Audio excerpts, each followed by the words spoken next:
Hoje eu estava em Sorocaba. Eu e minha esposa fomos fazer um casamento em Sorocaba ontem. Acabamos posando lá e voltamos hoje cedo, porque esse negócio de sair cansado na estrada não rola. Acende a luz para a gente, Paulo, para ver o povo. E aí nós posamos lá. E hoje pela manhã eu tive o privilégio de visitar a igreja lá em Sorocaba, nossos irmãos de Sorocaba que acompanham a gente. E uma pessoa, acabou o culto, fiquei lá, conversei com alguns. E uma pessoa me procurou depois do culto, embaixo ali, a hora que eu estava saindo já. Estava me esperando, eu não conhecia, seu Carlos, não conhecia. E ele chegou para mim e disse assim, pastor Isaías, posso falar com o senhor? Eu falei, claro. Não conhecia, nunca tinha visto. E ele chegou para mim e disse assim, eu assisti a mensagem domingo passado. Deus falou muito ao meu coração. E eu falei, acho que ele está confundindo. Sorocaba, São Manuel, nada a ver. Né? Ô Luiz, pega uma água para mim lá, por favor. Já que eu te enchi os pacová, me ajuda aí só para pagar, porque senão eu vou falar de você de novo. E aí eu perguntei para ele, mas o senhor conhece a gente de onde? Eu falei, não, eu achei vocês, a igreja de vocês na internet, e estou sempre assistindo, participando com vocês. E domingo passado foi um domingo maravilhoso, onde Deus usou a palavra dele, usou o Senhor para ministrar o meu coração. Fiquei muito encantado. Eu ouvi aquilo lá, fiquei muito feliz. E fiquei feliz e compartilhei com uma pessoa hoje sobre isso, porque às vezes a gente prega, e você nem sequer lembra do que a gente prega. Sabe por que isso acontece? Porque talvez os teus ouvidos estão insensíveis para a verdade. Ou talvez, como disse o próprio Jesus na parábola dos solos e do semeador, talvez alguma coisa está tirando de você aquilo que a gente está falando. E sobre esse aspecto, obrigado Luiz, contundentemente, Satanás vai agir, reagir e lutar para que a palavra, aprendemos isso na primeira palavra da nossa série, ele vai lutar de todas as formas para que você não seja enriquecido pela palavra. Mas mais do que não ser enriquecido pela palavra, eu creio que a maior dificuldade é quando nós não praticamos aquilo que nós ouvimos. E por outro lado, apesar de ter bastante gente que às vezes ouve e entra por aqui e sai por ali, tem um monte de gente que ouve e bota em prática.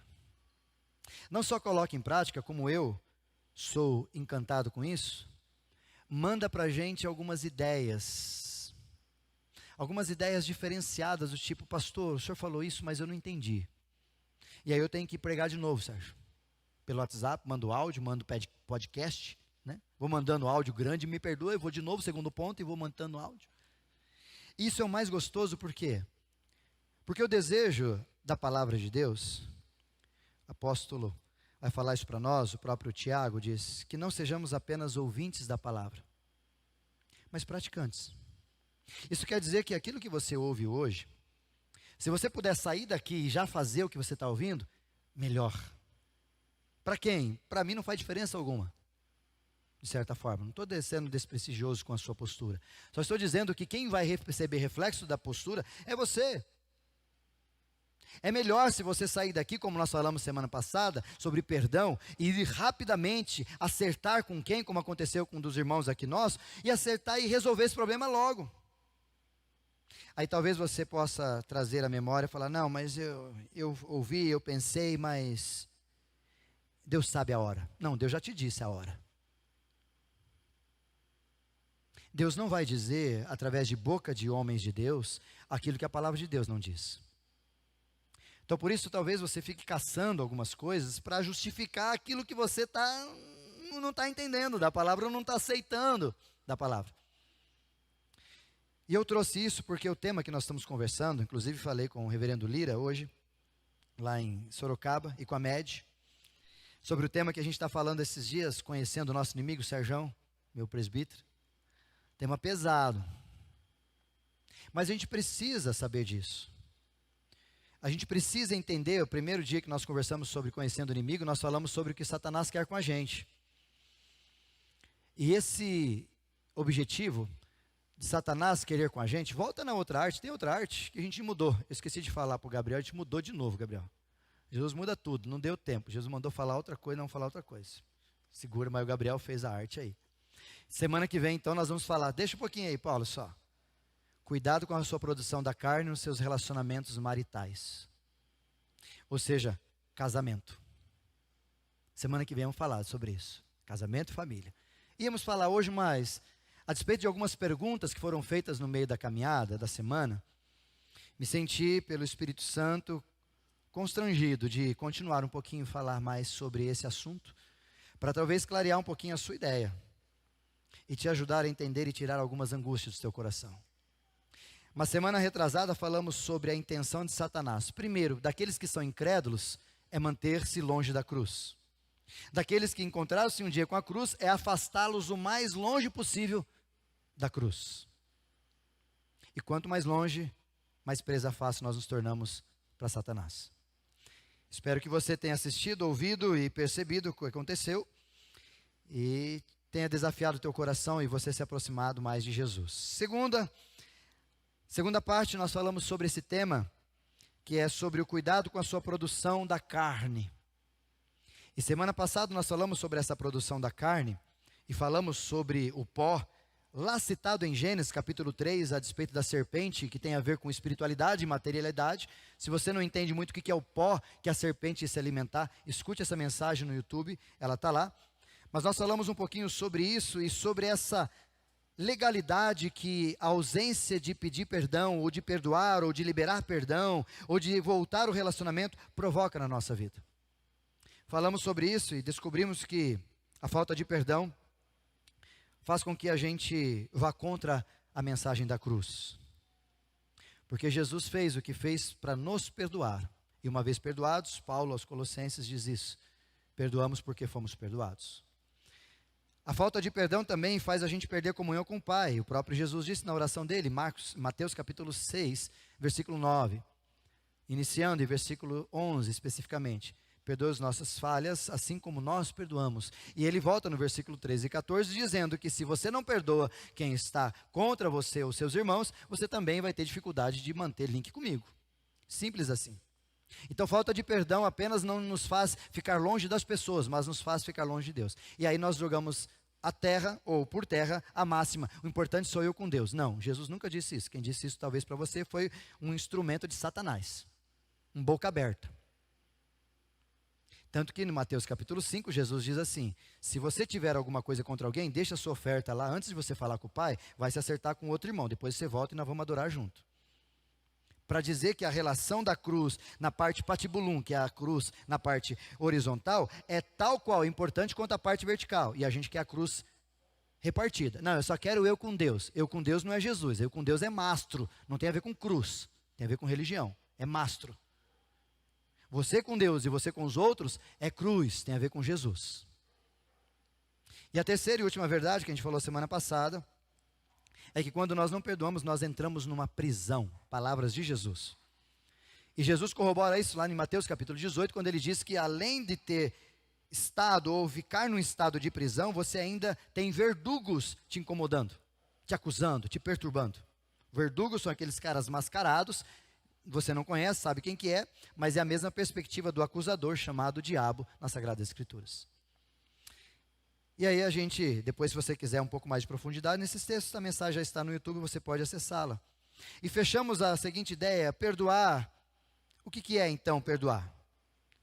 Perdoar é agir por amor a si mesmo. Como Deus te ama, você deveria se amar e perdoar. E liberar perdão. Falamos que perdoar é uma questão de amor próprio. E não amor ou justiça ao outro. Segunda consideração que nós falamos é: vá depressa. Porque quanto mais tempo você demora, achando que o tempo não cura ninguém, você vai permanecer na cadeia. Então perdoe para você sair da jaula. Terceira, a gente falou, você precisa perdoar e parar com as suas desculpas. E citamos aqui várias delas. Por isso que eu quero voltar ao tema, porque algumas pessoas perguntaram para mim: pastor, mas perdoar é esquecer? Como é que funciona isso? Como é que funciona essa ideia da gente pedir perdão? E o que acontece quando a gente pede perdão? Por exemplo, alguns relacionamentos, casais, pode haver às vezes um problema no sentido de uma traição, e há o objetivo de das duas partes perdoar o ofensor. A pergunta talvez que paira com a gente é: e aí? Ficamos juntos ou não? E se eu perdoar e não quiser conviver mais, como é que funciona? E qual que é o processo do perdão? Eu peço perdão ou sou perdoado? Por exemplo, hoje mesmo a gente acertou, agora é só alegria, acabou tudo, esqueci, contra a Altidel e deu um boot e ninguém se lembra mais. É assim que funciona? Falei para algumas pessoas esses dias, né? E você já me ouviu falar esses dias várias vezes essa expressão. Quem bate esquece em quem bateu. Mas quem apanha nunca esquece de quem o ofendeu. Talvez uma outra tradução seria: você que magoou alguém por palavra, talvez você nem se lembre que você disse isso, mas a outra pessoa guardou no coração. Talvez se você foi um pouco duro, áspero, ou um pouco fora da curva naquele instante, perdeu o controle, como falamos domingo passado, irou-se e pecou, talvez você não vai se lembrar que você magoou alguém. Mas se aquela pessoa tiver ainda guardado no coração, você vai dar pano para manga, vai dar pano para manga. Por isso que eu quero conversar de novo sobre esse trato, porque existem duas coisas que a gente precisa entender nesse processo. O primeiro é, quando você libera perdão, já falamos um pouco sobre isso, mas eu quero relembrar algumas coisas. Quando a gente perdoa, ou quando a relação do perdão começa a encontrar espaço na minha relação com alguém, quer seja marital, quer seja do trabalho, quer seja na igreja, qualquer lugar, quando ela começa a encontrar espaço, espiritualmente as coisas começam a mudar. E quando a gente fala de esferas espirituais, abre aspas aqui, há uma discussão sobre dicotomia e tricotomia. Dicotomia é quando você divide apenas o homem entre corpo e espírito. Tricotomia é quando você divide entre corpo, alma e espírito. Independente de ser tricotômico ou dicotômico, a questão é corpo, alma e espírito um só. No tempo grego, o pessoal dividia porque alma tem a ver com as suas emoções e coração tem a ver com as suas decisões ou vice-versa. Então eles se confundiam, então no meio do caminho deixaram, coração é tudo igual. Então o coração, as emoções, é tudo ali junto. Independente se é tricotômico ou dicotômico, vamos resolver e ampliar um pouquinho. Espiritual é aquilo que você é. Como eu já disse algumas vezes para vocês, eu não sou um corpo que tem um espírito. Eu sou um espírito que tem um corpo. Qual a diferença? Toda. Isso muda porque se você é um espírito e tem um corpo, você cuida mais daquilo que é a essência, não daquilo que você é como resultado parcial. Porque o próprio Salomão, em Eclesiastes, vai dizer para nós que o corpo volte à terra, que o era, e o espírito volta para Deus. Então nós voltamos para o lugar de onde nós saímos. Então o nosso espírito já veio, se encaixou num corpo, e a gente vive aqui, isso aqui, ó. Mas isso aqui não é a prioridade, a essência está aqui. Espírito. E é com esse espírito que o Espírito de Deus faz a comunicação, converge, ajusta, se aloja, e a partir dessa conversão ou desse diálogo amalgamível, ele começa a produzir para nós um pouco de o Espírito habita em mim. Então o Espírito Santo testifica com o meu espírito, aleluia por isso. Mas as minhas emoções da alma, do coração, como é que lida com isso? Há um livro muito legal que fala sobre espiritualidade emocionalmente saudável. Ele está falando sobre essa transição, quando a gente está falando sobre o mundo espiritual. Quando o meu espiritual está abalado, as minhas emoções também ficarão abaladas. E o outro lado também, quando as minhas emoções estão abaladas, o meu espiritual também vai receber reflexo disso. Não tem como você desconfigurar. Talvez até mesmo podemos aumentar tudo isso, sendo integral, que é a proposta de Jesus. Quando o meu corpo não está bem, as minhas emoções vão ficar ruins e as minhas espiritualidades vão ficar ruins. Ou seja, é todo um completo, é uma integralidade de Jesus com a minha e com a sua vida. O grande problema nosso, a despeito de tudo isso, é que quando a gente trata sobre perdão, a gente acha que é uma coisa de espiritualidade. A gente não leva a questão física e a gente não leva a questão das nossas emocionalidades. E esse é o grande problema da nossa sociedade.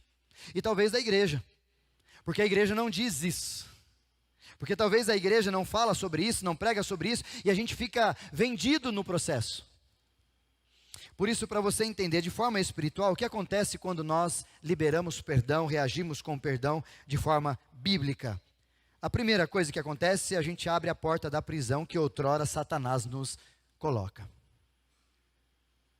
A segunda consideração que você precisa entender, que a gente já falou domingo passado, é que espiritualmente a gente se aproxima mais do Pai. Então a gente restaura a relação que tínhamos perdidos com o nosso Pai. A terceira consideração, e talvez uma das mais importantes aqui para a gente entender, é que a gente começa a neutralizar as ações do inimigo.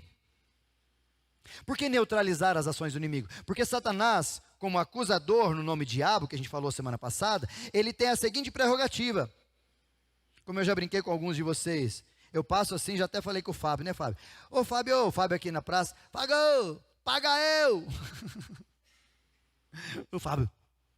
E eu brinco com todo mundo, paga eu! Pagar do quê? Não estou devendo nada. E a minha mentalidade, do Fábio, pagar do quê?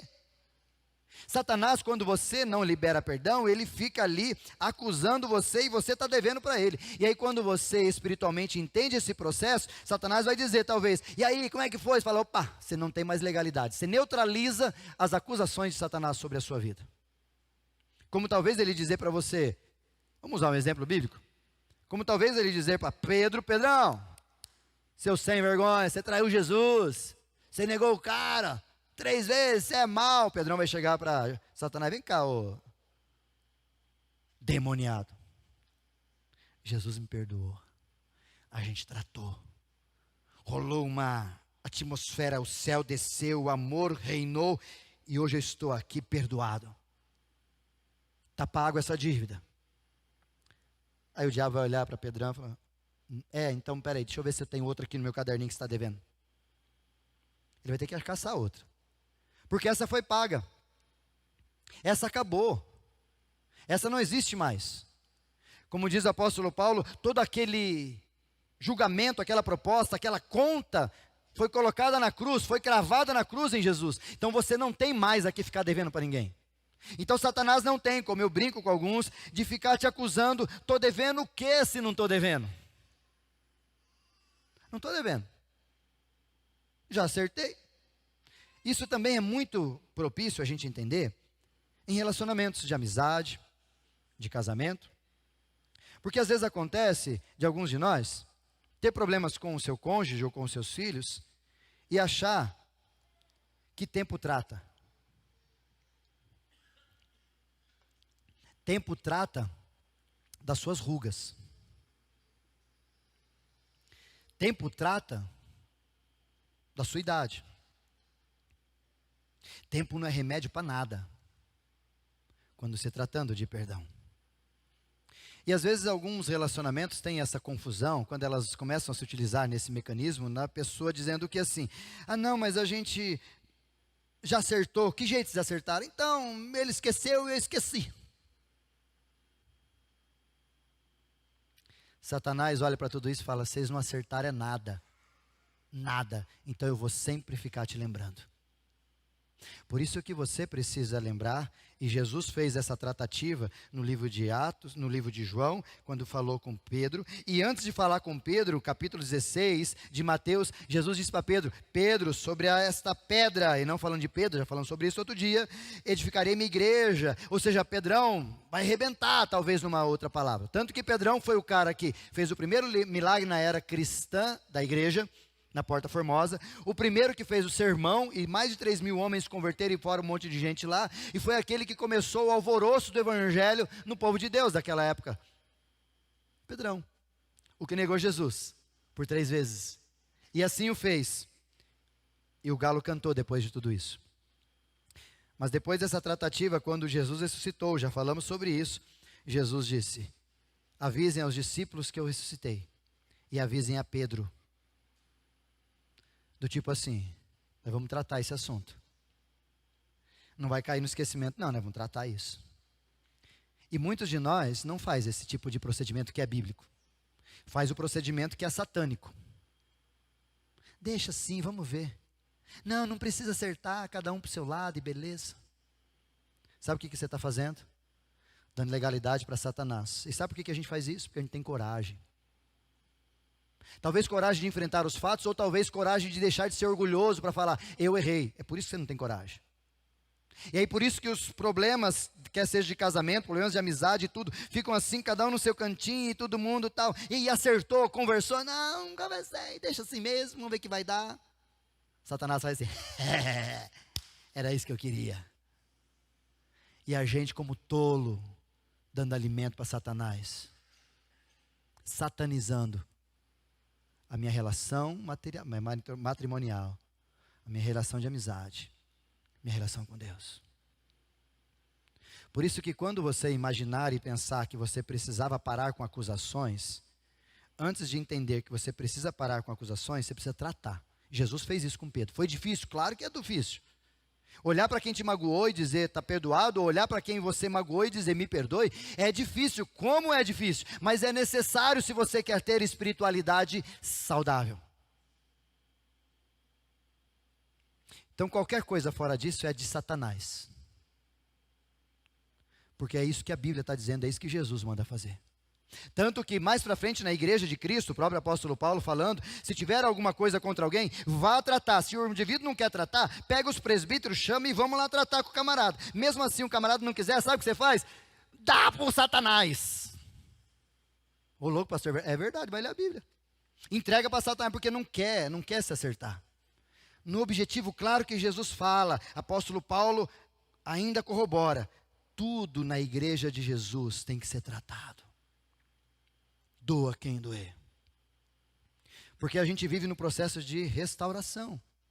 E só tratando que você vive a restauração, só tratando que o recomeço começa a aparecer, a surgir e você vive estruturas espirituais diferenciadas. Caso contrário, a vida é a mesma numa cadeia espiritual que você vai viver. E o último ponto aqui, além da neutralidade da ação de Satanás, quando você permite que o perdão comece a existir na sua relação, a quarta e última é sanidade emocional. Que quando você lida com o perdão, promove o perdão dentro do seu relacionamento, você começa a ter as suas emoções um pouco mais abertas, limpas. A ansiedade não te corrói como antes, porque para quê? Pastor, mas como assim? Por exemplo, quando você tem atrito com alguém, e esse alguém aparece na igreja daquele lado de lá, e você está ali, de repente você olha, o irmãozinho está lá, e às vezes Jesus manda nós olhar para o nosso ofensor, na cara dura, né? Eu não estou olhando para ninguém, de repente, aquela hora passou pela calçada da rua, ou não sei, ou aquele irmão, sabe o que é isso? É resposta de oração do pastor, que pede para Deus colocar os encontros desses irmãos.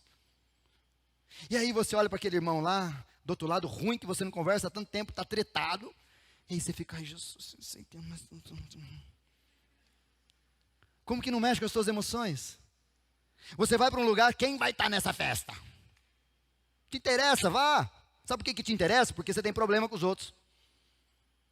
Ah, quem trabalha lá? Não sei. Cara, é missão, é Jesus estando lá, o resto é resto. Mas por que a gente tem sempre esses problemas de A, de B, de C? Porque a gente tem gente ruim junto a gente e a gente não quer reconciliar. Tá ruim na emoção? Aí, ó, a treta aí, ó. Não está conseguindo andar em ambientes assim agradáveis, sempre fica... Precisa tratar suas emoções. Talvez o caminho é relacionamento, perdão, reatar, pedir perdão, largar de ser orgulhoso. Talvez perguntar, no que foi que eu te ofendi? Por que tu me olhas assim? O que houve? Mas talvez o mais difícil, que foi a pergunta que me fizeram, o que acontece com a gente quando a gente faz esse ato, esse gesto, essa decisão de pedir perdão? Pastor, a gente esquece. Pastor, eu tenho que conviver de novo com a pessoa que eu perdoei?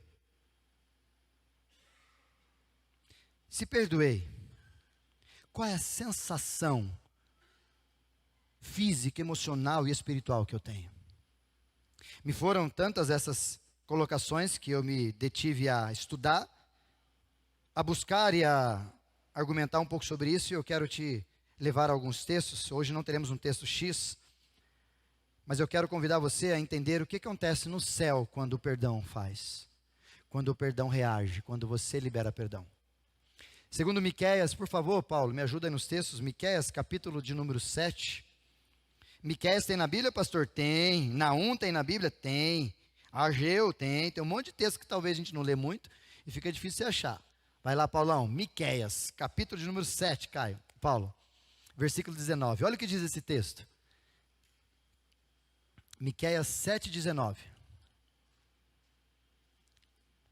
Tem aí sim, não adianta falar que não tem não, tá aí sim. Miqueias 7, 19.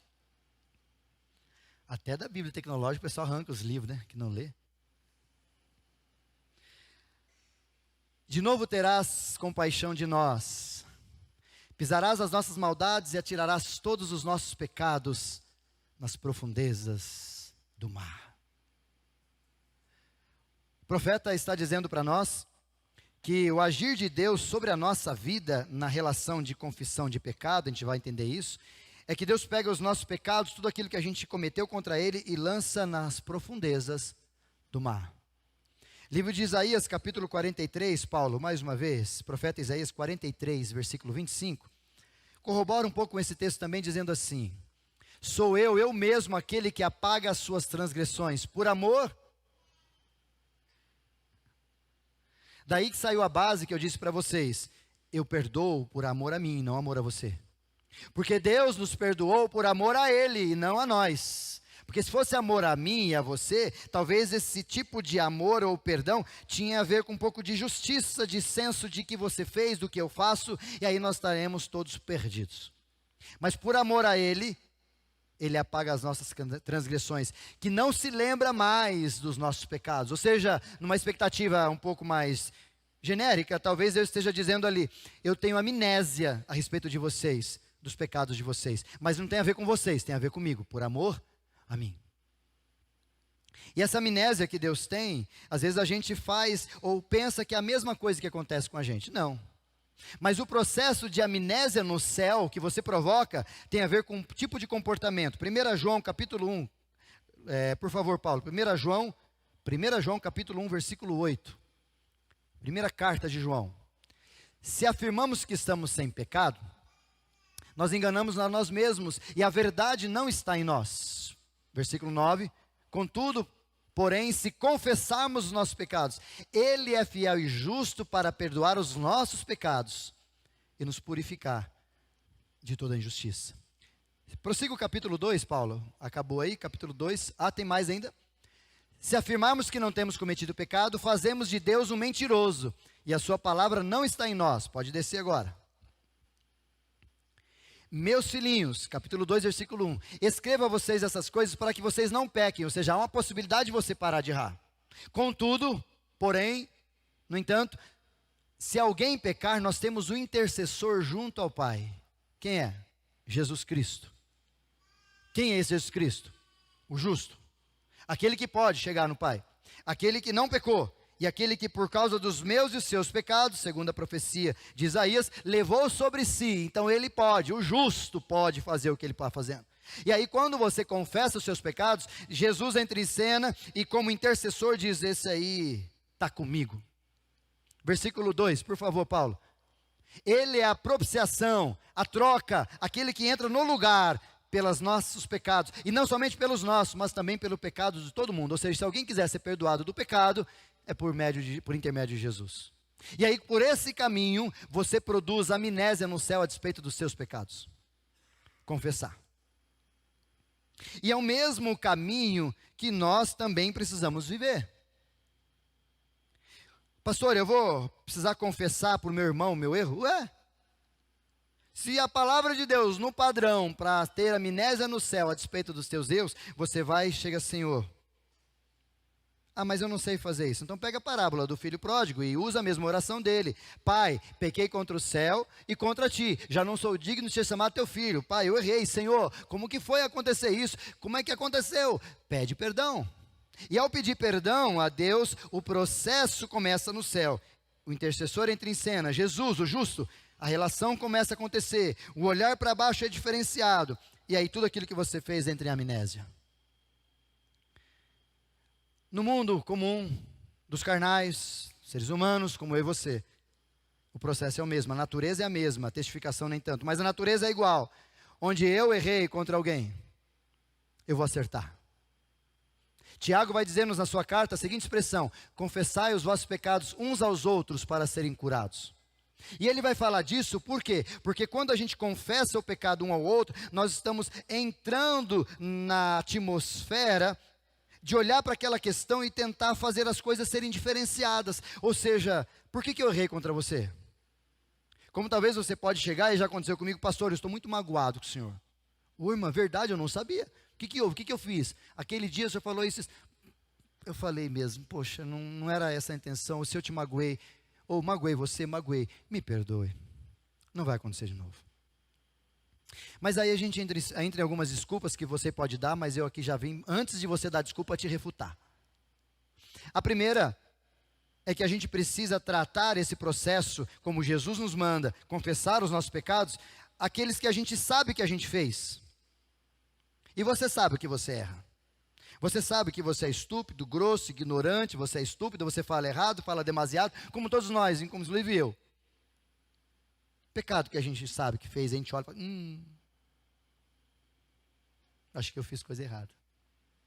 Pastor, eu não sinto isso. De duas uma, você é santo demais, nem aqui poderia estar, deve estar voando, não está aí planando entre nós. Ou você é covarde demais para aceitar a realidade da vida. Porque o próprio Jesus disse, o próprio apóstolo João disse para nós: se dissermos que não temos pecado, somos mentirosos. E Deus se torna mentiroso porque ele diz que nós tem.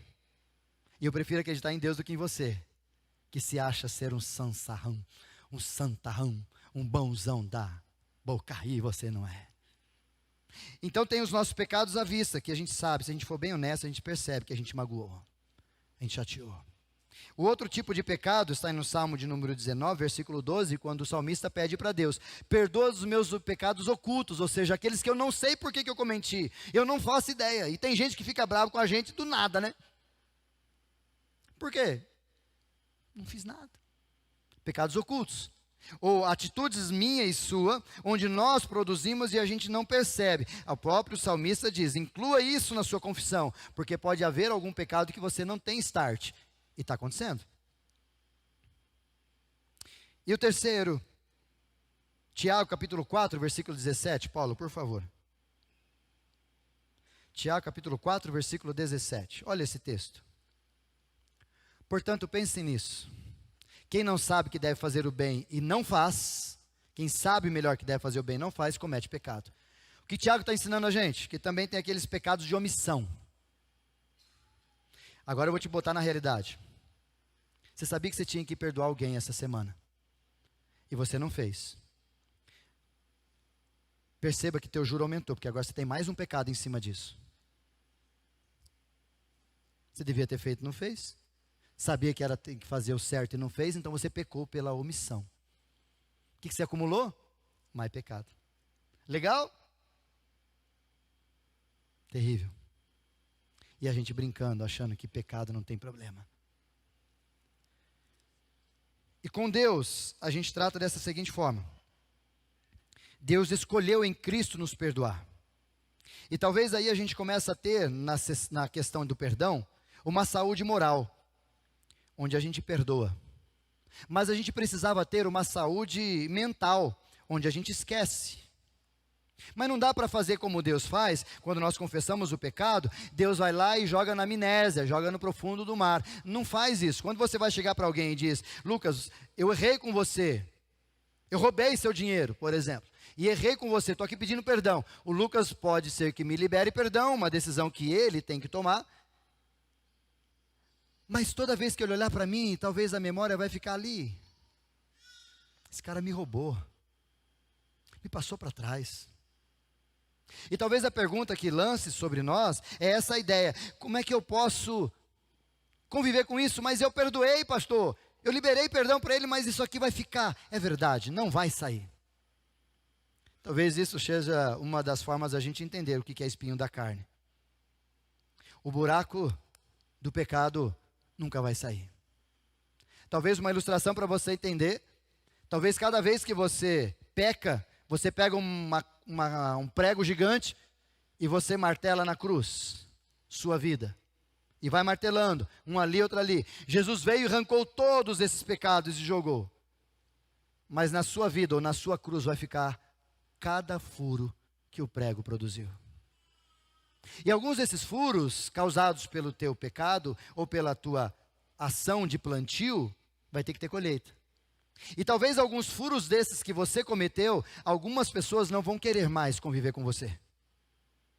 Ah, mas isso não é ausência de perdão, não isso. Será que isso é ausência de perdão? Por isso, queridos, moralmente, perdoar é um ato, é uma decisão, é uma resolução que eu tomo. Eu vou perdoar por amor a Deus, por amor a mim. Fecha. Ah, mas o outro não merece. Não tem a ver com o outro, tem a ver comigo. A cadeia quem está sou eu. E mentalmente, esquecer, talvez eu e eu queria que você entendesse a outra palavra aqui. Ressignificar. Porque não dá para esquecer o que fazem com a gente. Talvez eu precise, eu e você, e o Espírito Santo aqui nos ajuda nisso, a ressignificar nossas dores. E ao ressignificar, é como se você tivesse uma cicatriz. Meu querido que quebrou o braço, ainda tem a cicatriz do corrido. Mas quando ele olha, ou quando você e eu olhamos para a cicatriz daquela situação que doeu, hoje você olha cicatrizado, você lembra. Você aperta, mas não dói mais. Ressignificou o processo da dor. E espiritualmente e mentalmente, moralmente, numa outra estratégia filosófica, nós precisamos entender isso. Que ao ressignificar é você olhar para aquela mesma circunstância que você vai ter que viver até o final da sua vida, que trazia dor, e quando você passa pelo processo, não vai trazer esquecimento. Deus não vai dar amnésia ao teu cérebro. Mas Ele pode te ajudar, a partir da ação do perdão, a você ressignificar aquelas dores que outro tempo atrás te faziam mudar de calçada. Outro tempo atrás te faziam não olhar mais para a pessoa. Mas por causa da tratativa do perdão, você consegue ressignificar aquela dor. Contudo, ressignificar dor é um processo, diferente da decisão de perdoar. Esquecer é um processo a longo prazo, inclusive que não tem a ver só com você. Aí tem a ver com você e com o outro que fez aquilo que fez. O ofensor, o seu algoz.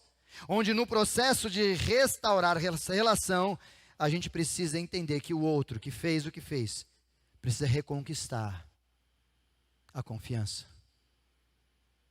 Por isso que Pedro não perdeu tempo quando Jesus falou: e aí, tu me amas? Pedro falou: eu não amo, Senhor, eu só gosto, mas eu preciso ser transformado para começar a te amar. E saindo dali, foi e viveu intensamente. Então ele desejou fazer de tudo, tanto que na primeira vez que Pedro se encontra na porta da Formosa, texto mencionado anteriormente, e encontra com um homem, ele nem ora para pedir para Jesus curar. O cara chega para Pedro, dá um trocadinho. Pedro olhou para ele e disse: olhe para mim, não tenho ouro nem prata, mas o que tenho te dou. Vou orar a Jesus, se ele tiver compaixão de você, você vai ser curado. Não foi isso que ele fez. Ele simplesmente disse: olhe para mim. Ou numa outra tradução melhor, olhe para nós. Estava Pedro e João. E Pedro disse, tomando autoridade: não tenho ouro nem prata, mas o que tenho te dou. Levanta-te e anda. Não teve oração. Teve determinação, teve ação, teve autoridade daquele homem que tratou-se a partir do sofrimento que tinha provocado com Jesus. O que a gente precisa entender é que o processo que Pedro queria fazer com Jesus de resgatar a confiança, ele começou o quanto antes e não decepcionou Jesus. Pelo contrário, quando foi morrer, Pedrão, morrer igual Jesus crucificado, que foi a condenação dele, não quero, me vira. Pedro morreu na cruz de ponta cabeça, para dizer: não chego aos pés do meu mestre. Mas com certeza o mestre começou, continuou, ou a partir daí viveu a diferença com ele. Mas aí a pergunta é: pastor, então como é que eu vivo o processo de esquecer? Primeiro, iniciar com perdão. Não adianta ir para o lado invertido. Eu vou esquecer e quando eu tiver quase esquecido eu te perdoo. Não vai esquecer nunca. Satanás vai fazer de tudo para você não esquecer. Ele vai te lembrar hora e hora. Ele é acusador. Ele é o tentador, ele é o apontador, então você não vai esquecer nem que você queira. Faça uma lavagem cerebral, não vai. Hora ou outra, alguma circunstância que ele vai criar, vai te produzir, trazer a memória com gatilhos naturais, e você vai voltar a ter as angústias que você tinha com aquela dor. Então, o primeiro processo para você esquecer, primeiro é iniciar pelo perdão. Iniciar pelo processo do perdão. Para que daí, então, o processo de Deus na tratativa do perdão faça você se elevar de nível e viver maturidade, porque só esquece quem é maduro. Mas a gente tem alguns planos para esquecer. Por exemplo, o problema nosso às vezes é não querer paz. Romanos capítulo 12, por favor, Paulo. Romanos capítulo 12, versículo 17. Aqui entra algumas configurações e daqui a pouco eu quero entrar em alguns detalhes para você guardar e levar para casa. Romanos 12, 17 diz assim: não retribua ninguém mal por mal, ou seja, se ele te fez mal, não faça a mesma coisa. Palavras de Jesus corroboradas com palavras de Paulo à igreja de Roma. Procure fazer o que é correto aos olhos de todos. Então a mim e a você que somos da igreja, o que nos cabe fazer é o que é certo. Ah, mas ninguém faz, você não é os outros, você é Jesus. Se você é perto de Jesus, parece com Jesus, faz o que Jesus faz, faz o que é certo. Se for aos olhos dos outros, melhor ainda. Versículo 18, é difícil esse texto agora. Faça todo o possível para viver bem em paz com todos. Difícil demais, né? Mas o que Paulo está dizendo para nós é que se depender de mim e de você, a gente precisa se esforçar para viver em paz. Mas faça o possível, ou seja, tem momentos e circunstâncias e relacionamentos que não vai dar para viver em paz. É isso que Paulo está dizendo para nós. Mas eu e você temos que fazer de tudo, inclusive se utilizar da ferramenta chamada perdão, liberar perdão, como você quiser entender, para a gente tentar viver em paz com todo mundo. Só que vai um detalhe. O conceito dele falar que a gente faça o possível para viver em paz é um conceito eclesiástico. Ele está falando para uma igreja. Mas ele não está dizendo que na sua família, ou não está dizendo que no seu trabalho você não tenha que fazer a mesma coisa. Porque antes, no versículo anterior, uma vez uma pessoa veio me perguntar, isso aqui é só para a igreja, né? Então leia o 17, por favor, Paulo. Volta no 17. Fazer o que é correto aos olhos de todos, não só o da igreja. Mas aí no 19, por favor, Paulo. Amados, nunca procurem vingar-se. Ausência de perdão é uma forma de se vingar. Onde você diz para o outro, me fez? Vai ver. Barriga não dói uma vez só na vida, não. Diarreia não dá um dia só. Mas deixe com que Deus, ou deixe para Deus, ou deixe que Deus entre em cena a despeito da sua ira. Pois está escrito, esse texto é bem interessante. Minha é a vingança, eu retribuirei, diz o Senhor. Porque a hora que você entra em cena com perdão, você não está dizendo que o outro fez é certo. Porque o que ele fez foi muito errado. Mas quando você entra na palavra perdão, e aqui vai uma questão etimológica, para você só guardar um pouquinho, especulações do próprio pastor aqui que vos fala, eu gosto dessa expressão perdão. Como eu gosto também de ver, hoje em Sorocaba, eu e minha esposa vimos um Fusca. Lembra, meu anjo? Gente, mas que Fusca show de bola. O cara cortou o teto e abaixou, ficou aquela janelinha pequenininha. E aumentou todas as caixas. Nezão, você tinha que ver o Fusca. Cara, largo, bichão. Baixinho. Aquele cara bravo. Eu falei, nossa, que Fusca doido. A gente falou, é Fusca? Eu falei, é Fusca. Nossa, que tamanho que ficou. Depois eu mando foto para você. Tirei para mostrar para você, Nezão. A foto do Fusca que eu vi. E a hora que a gente vê um Fusca que é normal, você vê um Fusca desse tamanho, você fala, nossa, que Fuscão. A mesma coisa quando você vê um carro, uma criança olha um carro, uma limusine e fala, nossa pai, que carrão. Então carrão, Fuscão é um Fusca grande, carrão é um carrão grande. Perdão é uma perda grande.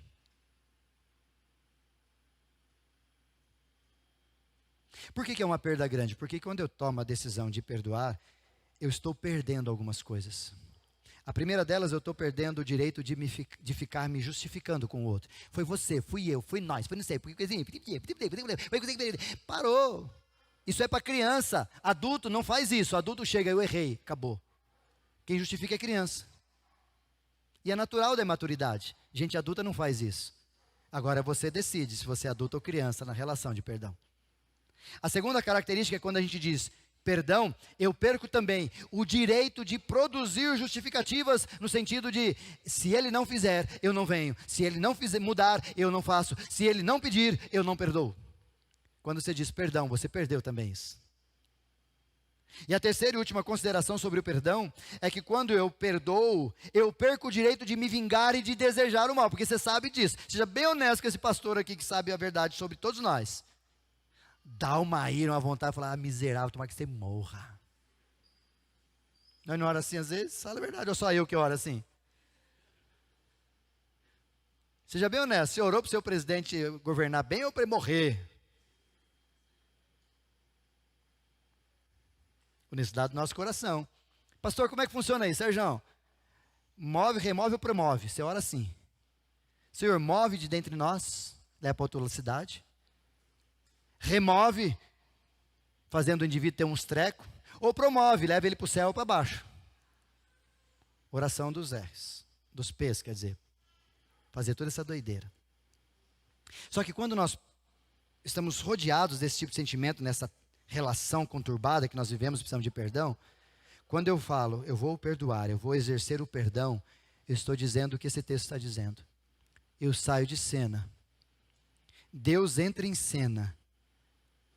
E aí a treta é outra. Porque aí não é mais comigo que você vai se acertar, é com Deus. Porque a minha vingança, e eu retribuirei, ou seja, de Deus não se zomba, tudo aquilo que você faz, você vai colher. Então quando você perdoa, fique em paz. Se tiver que sair alguma coisa em cima do irmão, cai um piano em cima dele, deixa que Deus vai empurrar o piano na cabeça dele. Não é mais você. Você entendeu o que eu quis dizer? É que Deus está tomando para si, dizendo, opa, pera aí, agora é papo de gente grande. Agora nós vamos conversar melhor. Eu vou entrar em cena. Agora nós não entendemos isso e ficamos brigando. Não, deixa eu fazer. Não, deixa eu fazer. Deus, mas não é justo. E Deus está lá se olhando. Falei, então fica aí, pangaré. Fica aí fazendo, se remoendo, mexendo e tal. Aí quando você entra no perdão, não procure vingar-se, mas deixa Deus entrar. Por isso que a própria palavra de Deus vai dizer, não ireis, mas não pequem. Mas se pecar, entrega, exerça o perdão e permita que tudo isso saia e vá fazer alguma coisa sobre aquela pessoa. E o versículo 20, por favor, Caio, ou Paulo. Ao contrário, se o seu inimigo tiver fome, dá-lhe de comer. Eita! Se o teu inimigo tiver sede, dá-lhe de beber. Fazendo isso, você amontoará brasas vivas sobre a cabeça desse indivíduo. Sabe o que é isso? Brasas vivas. Sabe aquele verdugo que ficava te enchendo o saco na prisão? Agora ele muda de lugar. Agora ele sai como verdugo da sua cadeia, ou melhor, você sai da cadeia e ele fica lá. O que eu faço agora? Agora, na sua atitude relacional, a partir do perdão de Deus produzido na sua vida, agora é sobre ele que vão ser brasas vivas. E o que é brasa viva sobre a cabeça? É aquela mentalidade, falei, gente, o que eu fiz, o que eu não fiz? Quem vai ficar sendo um indivíduo não sabendo o que fazer com as culpabilidades, que vai ficar enchendo o saco dele? Agora é ele, e não mais você. Ou seja, você sai da cadeia e ele entra num tipo de cadeia. Você se liberta a partir do perdão e ele vai lá e fica, porque ele não vai crescer de jeito nenhum, parece. Então, fica ali até a hora de você pagar o teu último centavo. Por isso que o texto é muito claro para nós, quanto pessoas, o que nós fazemos, como nós devemos tratar as pessoas que fazem mal para nós, se esforçar ao máximo, não retribuir o que eles fazem, porque talvez é muito mais fácil você aprender a reagir antes do problema, do que você ter que confessar pecado depois e pedir perdão. Então aprenda de antemão, volta o versículo 18 para mim, Paulo, por favor. Aprenda de antemão a fazer, faça todo o possível para viver em paz, ou seja, o que depender de mim, de você, vive em paz com todos, segundo a outra tradução. Mas aí, e a memória? E a dor? E a frustração? E a ferida, como é que eu faço? Provérbios 28, versículo 13. Paulo, por favor. A memória, a frustração e a dor, ela depois desse processo passa-se como cicatriz. Mas esse texto deixa a gente um pouco incompreensível a despeito do que a gente precisa fazer. Ressignificar a memória. Quem esconde os seus pecados ou as suas transgressões não prospera. Quem não reata o perdão com as pessoas, etc. e tal, não prospera. Porque é um gesto de pedir pecado. Mas aquele que confessa o seu pecado e abandona, e deixa, e muda de comportamento, encontra em Deus misericórdia. Então não é todo mundo que goza de misericórdia. O apóstolo Paulo, capítulo 8 de Romanos, diz para nós: onde abundou o pecado, superabundou a graça. Então posso pecar mais? Pelo contrário, porque um dia alcançado com a graça, você vai pecar muito menos, porque você entendeu o processo. Misericórdia é a mesma coisa. A palavra de Lamentações diz para nós: as misericórdias do Senhor são a causa de não sermos consumidos. Todas as manhãs elas se renovam sobre nós. Mas sobre todo mundo? Mais ou menos. Porque quem confessa pecado e não deixa, não tem tratativa. Misericórdia tem a ver com o processo de andar junto para tratar. Então, se você peca, confessa, mas não deixa, não abandona, não muda, você está abrindo mão da ação do Pai junto de mim e de você como misericórdia para falar: vamos passar junto. Porque misericórdia nada mais é do que alguém chegar perto de você e você errou e ele pegar na sua mão e falar: vamos junto, eu vou te ajudar nesse processo. Tem misericórdia de mim? É assim, ó. Vamos, eu vou te ajudar. Não faz isso não, vamos lá. Mas ele só vai entrar em cena com você, com a misericórdia, quando ele olhar para você e ler a partir das tuas ações e das tuas internalidades, que você confessa e que você deixa. Porque tem muitos de nós que infelizmente confessa, mas faz tudo de novo. Muitas vezes eu e você pecamos e pecamos de novo. O mesmo pecado. Mas de quê? Que rolou? Vai sair no podcast, no Toque do Céu, já vou estar dando aqui spoiler, que a gente aprende de 3 formas na vida. Sendo inteligente, quando você erra e olha: poxa vida, não podia ter feito isso. Se você faz isso, muda o seu jeito de ser, as tuas posturas, por causa dos teus próprios erros, você é um cara inteligente.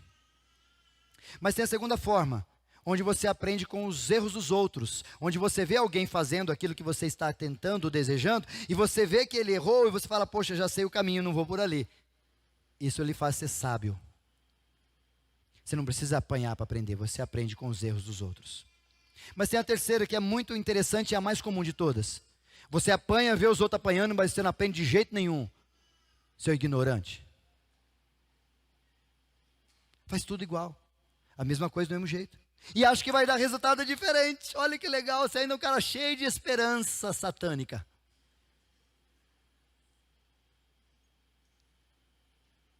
Por isso, para ressignificar a memória, para colocar cicatriz na dor e você olhar e ela não mais doer, mas ela fazer sentido para você, inclusive ter ensino para a sua caminhada, deixa eu te guardar alguns detalhes. Liberar perdão é libertar-se dos vínculos negativos que Satanás sempre vai produzir mental e espiritualmente.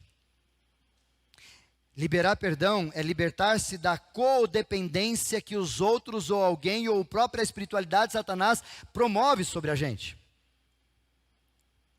Liberar perdão é libertar-se do rancor, do ódio, do ressentimento, da tristeza, da inveja que começa a tomar conta da gente e a gente vai morrendo devagarzinho. Você dá um basta nisso, fala: não, aqui não. Como já dizia um grande pensador, vingança é como tomar o veneno e achar que o seu algoz vai morrer. Não vai. Liberar perdão é libertar-se de uma postura de vingança, para não se tornar um mal pelo mal que fizeram com você. Psicologia nos ajuda a dizer que aquele mal que a gente mais quer ou menos quer perto de nós, eu não quero daquele jeito, não quero fazer aquele jeito, não quero aquele jeito. Daqui a pouco está fazendo igualzinho. Se você não fizer o que a Bíblia diz, tu está na roça. O texto que nós lemos anteriormente diz: orai pelos vossos inimigos. Sabe por que a gente ora para as pessoas que a gente não gosta? Inimigo é quem a gente não gosta. É para que de alguma forma, falei isso com uma pessoa essa semana, para que a partir da oração, apaziguado em Filipenses capítulo número 4, quando ele vai dizer que a paz de Deus que excede a todo entendimento, vai proteger a minha mente e o meu coração, é o exercício de você orar pelas pessoas que você não gosta. Quando você ora pelo seu inimigo, como diz a palavra de Deus, orar pelos que vos perseguem, aquele camarada, Jesus, orar por eles, pastor, mas eu não consigo. Mas você está esquecendo que esse é o antídoto espiritual, para que quando você ora, você faz uma barreira, Deus entra em cena com uma blindagem, e não permite que o mal que ele produz e continua produzindo, adentre em você, para tornar conta de você e você começar a produzir o mal que um dia fizeram contra você. Por isso que a gente ora. Só isso. Porque para ele se converter, Senhor, converte. É mentira sua, você não quer que teu inimigo se converta, você quer que ele morra. Então ore com honestidade, dizendo: Senhor, por que eu tenho que orar pelo meu inimigo? Talvez o Espírito Santo vai dizer o que sempre diz ao meu coração, para que você não se torne como ele, porque ele é carne igual a você. E se você estiver longe de mim, você vai se tornar rapidamente como ele. Então por isso que eu oro pelos meus inimigos, para me não tornar um inimigo de ninguém. Por isso que eu oro para quem me persegue, para não tornar-me perseguidor de ninguém. Por isso que você e eu deveríamos continuar orando, ou começar a orar por eles, para que eles não sejam o futuro daquilo que eu serei. Por isso eu preciso voltar a conviver. Algumas perguntas para você. O que fazer então? Pastor, eu preciso voltar a conviver? Primeiro, perdoar. Nunca foi, não é e nunca será concordar com o que ele fez. Jesus ensina a gente quando na cena que trouxeram uma mulher adúltera para ele e perguntaram: o que faz, Jesus? A gente apedreja, a gente solta? E aguardando uma palavra de Jesus, Jesus diz: quem nunca pecou, que atire a primeira pedra. E antes daquela mulher sair, Jesus convoca um bate-papo com aquela mulher, só ela e ele, e de repente ele diz para ela: ninguém te acusou? Não. E ele diz: então nem eu farei isso. Acabou ali? Não. Jesus disse claramente: vá, mas não faz mais isso não, tu está errado. Peca mais não. Perdoar não é concordar com o que você faz. Segunda verdade, para você entender se eu preciso conviver de novo. Segunda, perdoar pode fazer você não conviver mais. Talvez eu perdoo você e te perdoei, mas eu não quero mais conviver com você. Isso não é perdoar, não é perdoar. Sabe por quê? Por dois motivos. Primeiro, por sabedoria. Porque se eu continuar convivendo com você, você não se transformou, a misericórdia não te alcançou, então você vai continuar fazendo mal comigo, e eu vou me machucar e eu vou me perder no meio dessa caminhada. Então, por sabedoria, te perdoo, mas fica na sua e eu fico na minha. Está entendendo? Segundo, perdoar pode fazer você não conviver mais. Por quê? Sabedoria. Segundo, por segurança. Porque você vai me machucar. E eu não vou mais permitir que você me machuque. Porque a transformação me alcançou, mas enquanto não te alcançar, nós ficamos longe. Por isso que eu disse várias vezes aqui, continuo dizendo, eu não acredito em restauração de casamento.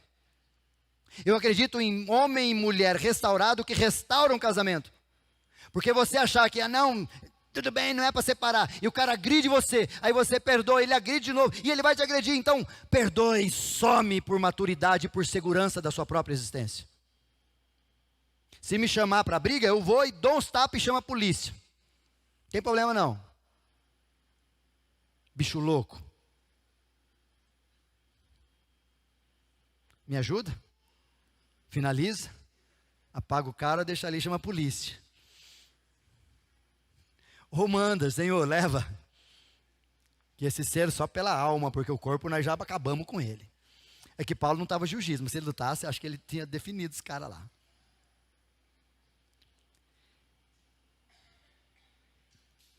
Perdoar é um ato divino. Confiar é um ato de merecimento. Perdoar é um ato gratuito. Carizomai, como a gente falou semana passada. Mas conquistar é merecimento. Não ache que o outro vai tratar você do mesmo jeito que fez, só porque você falou, me perdoa. Vai não. Se você quiser passar pelo processo, seja bem-vindo. Se não, um abraço, Deus te abençoe. Terceiro, perdoar não requer conviver. Porque você não concorda com o que ele faz, você quer ter sabedoria e segurança no processo, mas você não quer conviver por alguns motivos simples. Primeiro, não há maturidade nessa relação para vivermos juntos. Desculpa a palavra, mas você é um imbecil. E eu preciso de gente de Deus perto de mim. Segundo, perdoar e reagir, ou reagir a não mais conviver junto, porque o outro sempre tem posturas infantis. Por que infantis? Porque ele sempre faz a mesma coisa. Isso é criança errando. Não muda. O apóstolo Paulo disse que tudo se fez novo, inclusive os meus pecados, ou seja, eu vou errar outras coisas. Satanás não me pega mais na mesma coisa. Não, mas a gente erra do mesmo jeito, você vai errando. Isso é criança que erra a mesma coisa. Adulto não erra mais. Aprender com erro, sabedoria ou ignorante. Terceiro, talvez você devia não conviver mais com aquele ser humano por causa do arrependimento que você não encontrou nele. E por falta de arrependimento, não confessa, não arrepende, não há misericórdia, ele não vai mudar. Não mudando, você precisa sair de perto porque ele se tornou uma pessoa tóxica para você. E logo, logo, segundo o próprio texto de Corinto e também em Provérbios, quem anda com sábio se torna sábio, quem anda com tolo se torna tolo. Ou o apóstolo Paulo em Coríntios dizendo, as más companhias corrompem os bons costumes. Então fique esperto, vaza. Portanto, perdoar é, primeiro, não dar legalidade ao diabo para acusações. O verdugo não precisa ser um enchedor de saco na sua cabeça. Mas quem decide disso é você. Segundo, ressignificar a cena da dor só se inicia pelo perdão. Então, se coisas na sua vida doem, talvez Jesus está querendo dizer para você, é hora de você ressignificar essas dores. E o primeiro passo chama-se liberar perdão. Terceiro, perdoar não é concordar com o ofensor e nem com as suas práticas, mas é mostrar para ele que você não é igual a ele. Não faça mal com mal. Quarto, perdoar é amar a si mesmo como Deus se amou e amou a mim e a você. Quinto, perdoar é desejar lutar para viver uma sanidade moral e mental, espiritual e emocional. Porque você merece, nós merecemos viver uma vida que vale a pena ser vivida. Jesus prometeu para nós. Por isso, para você ouvir, refletir e agir, para a gente partir para o encerramento, guarde essas verdades. Perdão não é uma emoção. Perdão é uma decisão que só gente grande faz. Vou usar uma expressão que a gente brinca. Se você não é capaz, desce do play. Fica aí na sua, até você crescer. A hora que você crescer, você vai entender o que é perdão. Mas perdão é uma decisão de gente grande. Vou melhorar. Perdão é uma decisão de gente do céu. Porque começou lá, a perdoar quem não merecia. Segunda verdade para você guardar: quem aprende a perdoar é porque está sempre olhando para a cruz, porque é dela que nós reagimos e agimos. E uma das vezes que Jesus disse numa das suas frases: perdoa-lhes, Senhor, porque eles não sabem o que fazem. Por último, perdoar é buscar a sanidade, mas também é classificar nossos ofensores. Mateus capítulo 5, último texto, Paulo, por favor. Mateus capítulo 5, versículo 38. Mosaico, vem para cá, ocupar o lugar. enquanto a gente vai ler esse texto. Mateus 5,38, Paulo, por favor.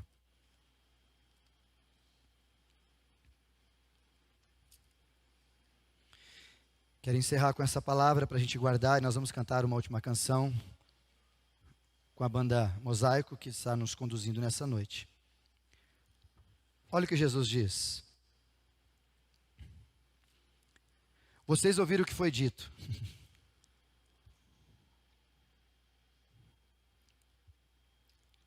Olho por olho, dente por dente. Magoou, já era. Não perdoou, não te perdoou. Bateu na minha cara, do outro. Aí Jesus vem e ensina a gente que o evangelho é muito mais difícil. Versículo 39, Paulo. Mas eu digo a vocês, não resistam ao perverso. Não se torne como eles, numa outra tradução. Ou, não entre em embate porque ele está te contaminando, para você entender claramente o texto. Pelo contrário, se alguém te ferir a face direita, ofereça-lhe também o outro lado. Oferecer o outro lado para a pessoa que nos magoou, não é dizer, pode fazer de novo. Até porque ele pode ser que faça de novo. Mas quando você diz, estou oferecendo a outra face, você está dizendo, eu não sou igual a você. Eu não vou levantar a mão como você fez comigo, porque eu não sou igual a você. A maldade que te habita agora está blindada e não habitará a mim. Versículo 40. E se alguém quiser processá-lo e tirar de você a túnica, deixe que leve. Não só a túnica, mas que leve também a tua capa. Leva tudo. 41. Está difícil esse texto, hein, Jesus? Se alguém te forçar a caminhar com ele 1 milha, quando diz te forçar, não está dizendo te pedindo, está dizendo te obrigando, te forçar, ou seja, vai fazer. Ou seja, quando alguém fizer algo que você não gosta, ajunte brasas sobre a cabeça dele, como nós lemos no texto anterior. Vá um pouco mais, dizendo, não me pegou não. Eu sei em quem tenho querido. 42. Dê a quem pede, e não volte as costas àquele que deseja pedir algo emprestado, mesmo que seja o teu inimigo. 43. Vocês ouviram o que foi dito. Ame o seu próximo e odeie o seu inimigo. Seu algoz, o que te ofendeu, é teu inimigo. Isso é o natural na natureza pecaminosa do ser humano. Vocês ouviram o que foi dito. Ame o seu próximo. Mas quem não é tão próximo, quem você não gosta, odeie com toda a sua força. 44, Paulo. Mas eu digo a vocês, ame os seus inimigos. Ame os seus inimigos. Amar não é conviver com seus inimigos, é amá-los. Porque eles nunca te amarão, mas você pode amá-los, porque eles nunca te darão aquilo que eles não são, cheios de amor. Mas se você um dia for revestido pelo amor de Deus, você pode dá-los amor. E faça o que também? Ore por eles, como você aprendeu aqui, para que haja uma barreira, uma blindagem, para que lá na frente você não olhe para trás e se torne o mesmo personagem dos seus algozes. Talvez não com você, mas com os teus filhos, com as pessoas perto de você, que você tanto odiou, que fizeram contigo, e você reproduz fazendo com os outros. Sabe o que é isso? É porque quando você deveria amar os seus inimigos, você foi contaminado e odiou como seus inimigos te odiaram. É porque um dia, quando você foi feito prisioneiro da cadeia, deveria pedir perdão, e você simplesmente disse, ninguém merece, eu não farei, o tempo ajudará, Deus sabe de tudo. E Ele sabe que a cadeia que você vai ficar, Satanás vai judiar de você. Por isso perdoar é uma decisão. Nós aqui apenas instruímos pela palavra. Se você vai fazer isso hoje, amanhã, é problema seu. Nossa, curto e grosso assim é. Pastor, não dá indireta. A Bíblia não é um livro de indiretas, a Bíblia é um livro de diretas. Talvez é que você lê indiretamente. Mas se você lesse o texto certo, você entendeu. Opa, obrigado Jesus, entendi.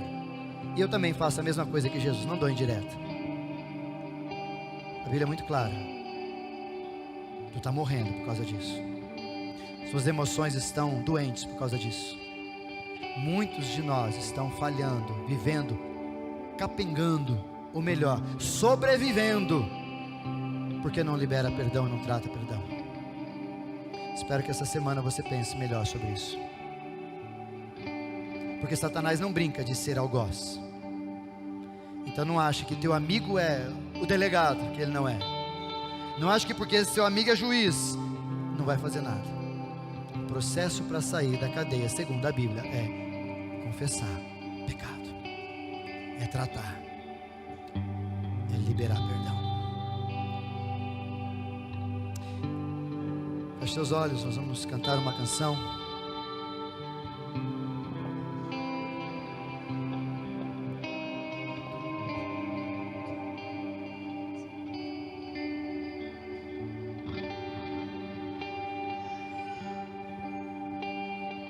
A despeito do seu tempo de oração agora, eu queria que você entendesse, nós vamos cantar, ouvir uma canção que chama-se Recomeçar. E essa canção diz claramente ao meu e ao teu coração: talvez hoje é a hora de você recomeçar uma nova caminhada, vivendo sanidade emocional e espiritual. Talvez é a hora de começar a sair da cadeia. Talvez é a hora de você recomeçar a reatar os seus relacionamentos perdidos. Ou talvez, inclusive, a despeito de tudo isso, é hora de você recomeçar e começar a experimentar a vida que Jesus veio para lhe dar. Ele disse: eu vim para que tenham vida, e vida em abundância, vida que vale a pena ser vivida. Talvez a sua vida com Jesus não é o que você acha que deveria ser, e o que a Bíblia diz que é. Talvez falta uma atitude sua, minha, nossa, nessa noite. Por isso perdoar é recomeçar. Recomeçar é perdoar.